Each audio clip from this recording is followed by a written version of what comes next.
più, questa è una genovese alternativa. Sapete perché? Tenevo 2 salsicce, 2 fette di prosciutto crudo, queste belle cipolle rosse di Tropea, 4 pomaroli. Zitto, sapete che faccio? Ma voglio una bella genovese. Quando non c'erano i soldi per comprare la carne alla genovese, si faceva la finta genovese, solo che cipolle, magari si pigliava una creatura, si mandava a 2 salumieri, ci murava 2 cote di prosciutto e così si faceva la genovese.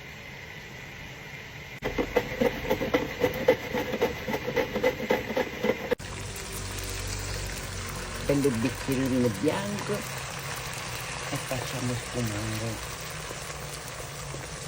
Ecco qua, vedete? Adesso aggiungiamo tutte le cipolle.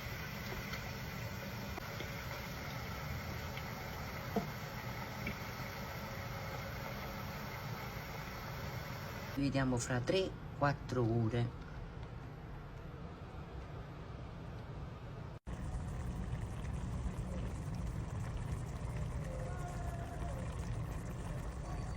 Spezzati zitoi. Siamo belli, eh? Spezzammi, eh? Io non so. Ah! Forza Cristian! Ah, brava!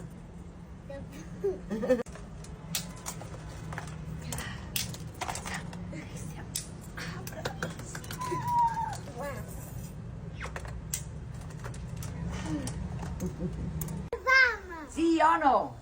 Sì o no? E chiammi, eh? Ma non la pasta.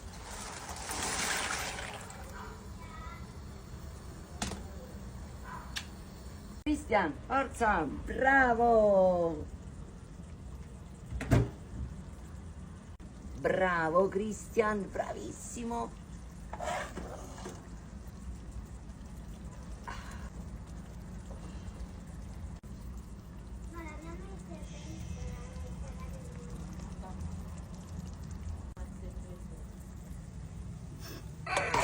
Non fa niente, no?